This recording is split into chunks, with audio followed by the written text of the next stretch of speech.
Well, when your child lets out a blood-curdling scream, it makes your heart stop. It happened to Clara when her 3-year-old was hit by a teen on an e-bike. She was left with huge medical bills because the rider took off. Had he been caught, he and his parents could lose everything. They are essentially motorcycles without the increased personal protective equipment the motorcycles tends to wear. Because of the lack of enforcement, people are under the misapprehension that they are in fact legal when they're not. They come in all shapes and sizes. There's e-bikes and fat bikes, and disturbingly a new type, juiced up push bikes which can reach frightening speeds, powered by self-installed kits imported from China and advertised widely on social media. Fat bikes are everywhere and they can be lethal. Dr. Jeff Healy is head of trauma at Sydney's Royal North Shore Hospital. We know of several patients that have had the ability to be able to change the nature of the motors in these devices and have reached quite significant speed with these bikes. An emergency specialist, Dr. Healy says riders are in danger. They are essentially a motor vehicle, and it comes with all of the particular types of injuries we see with motor vehicle accidents. They might be wearing thongs or flip-flops, they might be wearing shorts and tank tops, and so that means all that skin is exposed to the bitumen when they come off. Also the nature of the street furniture they're riding around, so we see significant injuries associated with curbs, roundabouts, poles and other sorts of vehicles. And it's not just riders at risk, it's pedestrians. We get particularly elderly patients that are surprised by the nature of how fast these vehicles approach them, and we're seeing injuries in pedestrians and other road users as well. Sarah is a walking billboard for the injuries which can be caused by powered bikes. So they broke my elbow and I had to get a plate and pins put into there. My foot was essentially crushed.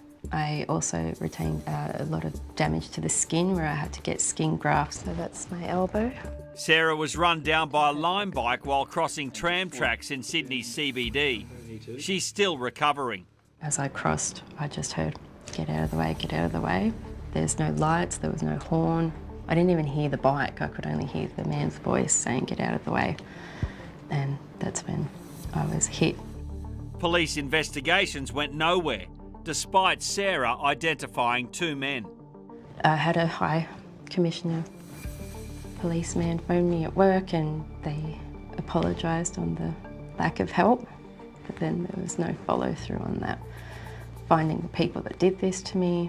So you got an apology because the police were so slow in doing things, but they still didn't do anything. And it was about here that BL was hit.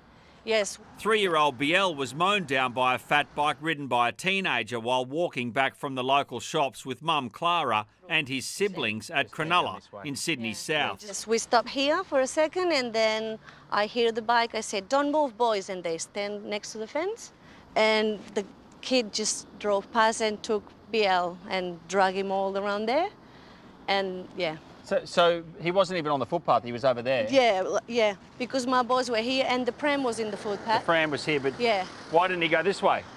I don't know, like he was young. BL's shin was snapped in half. He was just screaming.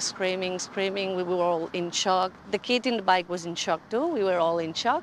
Kind of like it was a clean snapped in half, and we just took him to the hospital and they just straight away. It was this right leg and it was just down here. Snapped right through here. Yeah, he still got a little lump in there. Yeah. Clara is thousands of dollars out of pocket and the teenager riding the bike hasn't been seen since. In the trauma industry, we tend to call these mangled limbs, and these mangled limbs can require multiple operations, long periods of time in hospital, significant issues with pain management, and then dysfunction that can be lifelong. Insurance expert Greg McCarthy specialises in personal injury claims and says people stand to lose millions of dollars riding an illegal e-bike as they are uninsured.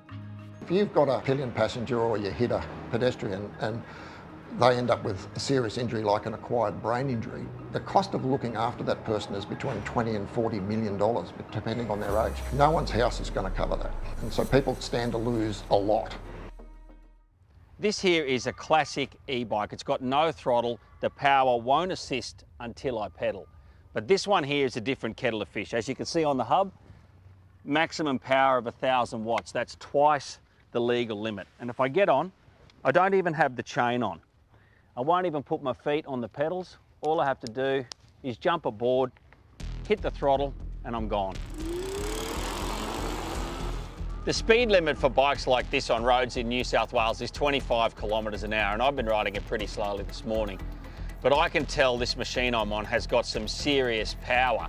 And if I look at the bike's history on its internal computer, it's hit a top speed of 63 kilometres an hour. The reason why they have been allowed to proliferate is the lack of law enforcement. The law is clear on this issue. Transport for New South Wales have made it clear that they're illegal. The police know they're illegal. Coming off and having a severe traumatic brain injury is life-changing. These are patients that may never be able to work again. They might not be able to hold a relationship together. Their family and parents might become carers for them. These bikes can pick up speed, and when you're on the other side of that, it's not very pleasant. They can be so scary. And so should there be an age restriction on e-bikes? Let us know your thoughts by scanning the QR code. And so far, the vast majority of people think an age limit of 16 should be introduced.